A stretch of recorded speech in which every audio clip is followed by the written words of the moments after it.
ಅರೆ ಕಡಿಮೆ ಹಾಕು ಆದ್ರೆ ಅಸಲಿ ಹಾಕು. MDH ಕಾಶ್ಮೀರಿ ಕೆಂಪು ಮೆಣಸಿನ ಪೌಡರ್. ಕಾಂಗ್ರೆಸ್ನಲ್ಲಿ ಪವರ್ ಶೇರಿಂಗ್ ವಿಚಾರ ತಾರಕಕ್ಕೇರ್ತಾ ಇದೆ. ನಾನೇ ಸಿಎಂ ಆಗಿ ಮುಂದುವರಿತೀನಿ ಅಂತ ಸಿದ್ದರಾಮಯ್ಯ ಅವರು ಹೇಳ್ತಾ ಇದ್ರೆ, ಹೈಕಮಾಂಡ್ ಉಂಟು ನಾನುಂಟು ಅಂತ ಡಿಸಿಎಂ ಡಿಕೆ ಶಿವಕುಮಾರ್ ಹೇಳ್ತಾ ಇದ್ದಾರೆ.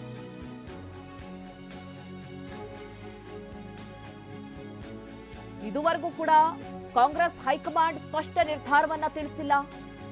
ಮೌನವಾಗಿದೆ ಹೈಕಮಾಂಡ್.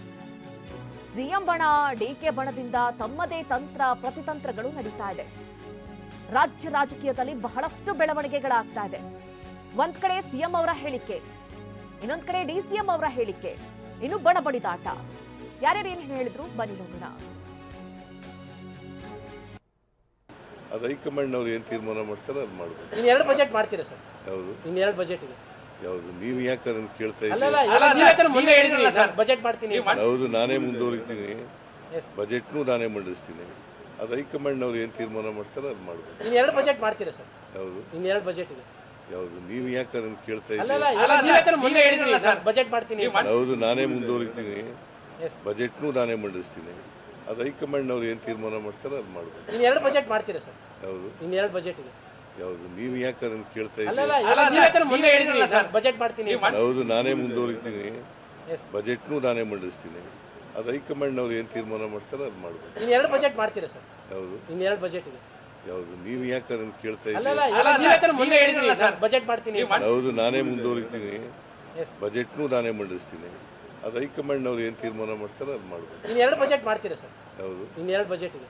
ಯಾವುದು? ನೀವು ಯಾಕೆ ಅದನ್ನು ಕೇಳ್ತಾ ಇದ್ದೀರಿ? ಮುಂದೆ ಹೇಳಿದ್ರಲ್ಲ ಸರ್, ಬಜೆಟ್ ಮಾಡ್ತೀನಿ. ಹೌದು, ನಾನೇ ಮುಂದುವರಿತೀನಿ, ಬಜೆಟ್ನು ನಾನೇ ಮಂಡಿಸ್ತೀನಿ. ಅದು ಹೈಕಮಾಂಡ್ ಅವ್ರು ಏನು ತೀರ್ಮಾನ ಮಾಡ್ತಾರೆ ಅದು ಮಾಡಬೇಕು. ಇನ್ನು 2 ಬಜೆಟ್ ಮಾಡ್ತೀರಾ ಸರ್? ಯಾವುದು? ಇನ್ನು 2 ಬಜೆಟ್ ಇದೆ. ಯಾವುದು? ನೀವು ಯಾಕೆ ಅದನ್ನು ಕೇಳ್ತಾ ಇದ್ದೀರಿ? ಮುಂದೆ ಹೇಳಿದ್ರಲ್ಲ ಸರ್, ಬಜೆಟ್ ಮಾಡ್ತೀನಿ. ಹೌದು, ನಾನೇ ಮುಂದುವರಿತೀನಿ, ಬಜೆಟ್ನು ನಾನೇ ಮಂಡಿಸ್ತೀನಿ. ನಮ್ಮ ಚೀಫ್ ಮಿನಿಸ್ಟ್ರು ಯಾವಾಗಲೂ ಕೂಡ ಅವ್ರದ್ದು ವಿಚಾರಧಾರೆನ ಹೇಳಿದ್ದಾರೆ. ನಾನು ಅದ್ರ ಬಗ್ಗೆ ನಾನೇನು ಮಾತಾಡೋಕ್ಕೆ ಹೋಗೋದಿಲ್ಲ. ಅವರು ಹೇಳಿದ್ದಾರೆ, ನಾನುಂಟು ಹೈಕಮಾಂಡ್ ಉಂಟು, ಹೈಕಮಾಂಡ್ ಏನು ಹೇಳ್ತಾರೋ ಕೇಳ್ತೀವಿ ಅಂತ ನಾನು ಮಾಡಿದ್ದೀನಿ, ಅವರು ಹೇಳಿದ್ದೀವಿ. ಅದಕ್ಕೆ ನಾವೆಲ್ಲರೂ ಬದ್ಧರಾಗಿದ್ದೀವಿ. ಅದು ಬಿಟ್ಟರೆ ಬೇರೆ ಏನಿಲ್ಲ. But one thing, all are eligible to go and meet their leaders. You can't stop them. You can't tell them no, because so many are going with ministers. Some of them are going with chief minister. Who stopped them? No one has stopped them. No one has commanded them. ನೋಡಿ, ರಾಜ್ಯದಲ್ಲಿ ನಾಯಕತ್ವ ಬದಲಾವಣೆ ಜಟಾಪಟಿ ನಡೀತಾ ಇದೆ.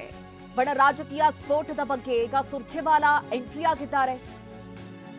ಕಾಂಗ್ರೆಸ್ ಉಸ್ತುವಾರಿ Randeep Singh Surjewala tweet ಮಾಡಿದ್ದಾರೆ. ತೇಪೆ ಹಚ್ಚುವ ಮಾತುಗಳನ್ನಾಡಿದ್ದಾರೆ ಸುರ್ಜೇವಾಲಾ. ಬಿಜೆಪಿ ವಿರುದ್ಧ ಹರಿಹಾಯ್ದಿದ್ದಾರೆ. ಸರ್ಕಾರದ ವಿರುದ್ಧ ಉದ್ದೇಶಪೂರ್ವಕವಾಗಿ ಅಪಪ್ರಚಾರ ನಡೀತಾ ಇದೆ. ಸರ್ಕಾರದ ಭರವಸೆಗಳನ್ನ ದುರ್ಬಲಗೊಳಿಸುವ ಉದ್ದೇಶ ಅಂತ ಟ್ವೀಟ್ ಮಾಡಿದ್ದಾರೆ. ಮಾಧ್ಯಮಗಳ ಮೇಲೆ ಗೂಬೆ ಕೂರಿಸುವ ಪ್ರಯತ್ನ ಮಾಡಿದ್ದಾರೆ ಸುರ್ಜೇವಾಲಾ. ರಾಜ್ಯದಲ್ಲಿ ಏನೆಲ್ಲ ಬೆಳವಣಿಗೆಗಳಾಗ್ತಾ ಇದೆ, ಆ ಬಗ್ಗೆ ಚರ್ಚೆಗಳಾಗ್ತಾ ಇದೆ. ಈ ಬಗ್ಗೆ ರಣದೀಪ್ ಸಿಂಗ್ ಸುರ್ಜೇವಾಲಾ ಅವರ ಟ್ವೀಟ್ ಅನ್ನು ಕೂಡ ಗಮನಿಸ್ತಾ ಇದ್ದೀರಿ. ಕರ್ನಾಟಕ ಬಿಜೆಪಿ ಮತ್ತು ಮಾಧ್ಯಮದ ಒಂದು ಭಾಗವು ಕರ್ನಾಟಕ ಮತ್ತು ಅದರ ಕಾಂಗ್ರೆಸ್ ಸರ್ಕಾರದ ವಿರುದ್ಧ ಉದ್ದೇಶಪೂರ್ವಕವಾಗಿ ನಡೀತಾ ಇದೆ. ಅಂದ್ರೆ ಸರ್ಕಾರವನ್ನ ದುರ್ಬಲಗೊಳಿಸೋದು ಏಕೈಕ ಉದ್ದೇಶ ಆಗಿದೆ. ಕೆಲವು ಕಾಂಗ್ರೆಸ್ ನಾಯಕರು ಮತ್ತು ಶಾಸಕರ ಅನಗತ್ಯ ಹೇಳಿಕೆಗಳು ಸಹ ಊಹಾಪೋಹಗಳಿಗೆ ಕಾರಣವಾಗಿದೆ. ಈ ಬಗ್ಗೆ ಸ್ಥಾಪಿತ ಹಿತಾಸಕ್ತಿಗಳು ಪ್ರಚಾರ ಮಾಡ್ತಾ ಇರೋ ಕಾರ್ಯಸೂಚಿಗೆ ಮಣಿಯದಂತೆ ಭಾರತೀಯ ರಾಷ್ಟ್ರೀಯ ಕಾಂಗ್ರೆಸ್ ಅವರಿಗೆ ಕಟ್ಟುನಿಟ್ಟಾಗಿ ಎಚ್ಚರಿಕೆ ನೀಡಿದೆ. ಪಕ್ಷದ ವಿವಿಧ ಕಾರ್ಯಕರ್ತರ ಅಭಿಪ್ರಾಯವನ್ನ ನಾಯಕತ್ವವು ಗುರುತಿಸಿದೆ. ಈ ರೀತಿ ಟ್ವೀಟ್ ಮಾಡಿದ್ದಾರೆ. ನೋಡಿ, ಉದ್ದೇಶಪೂರ್ವಕವಾದ ಅಪಪ್ರಚಾರ. ಒಂದ್ ಕಡೆ ಬಿಜೆಪಿ ಮತ್ತೆ ಮಾಧ್ಯಮದ ಮೇಲೆ ಗೂಬೆ ಕೂರಿಸುವಂತಹ ಕೆಲಸವನ್ನ ಸುರ್ಜೇವಾಲಾ ಅವರು ಮಾಡ್ತಾ ಇದ್ದಾರೆ. ಅದರ ಜೊತೆಯಲ್ಲಿ ನಾಯಕರಿಗೂ ಕೂಡ ಎಚ್ಚರಿಕೆಯನ್ನ ಕೊಟ್ಟಿದ್ದಾರೆ. ಅಂದ್ರೆ ಅನಗತ್ಯವಾಗಿ ಹೇಳಿಕೆಯನ್ನ ಕೊಡ್ತಾ ಇರುವವರ ವಿರುದ್ಧವಾಗೂ ಕೂಡ ಇಲ್ಲಿ ಹರಿಹಾಯ್ದಿದ್ದಾರೆ ರಣದೀಪ್ ಸಿಂಗ್ ಸುರ್ಜೇವಾಲಾ.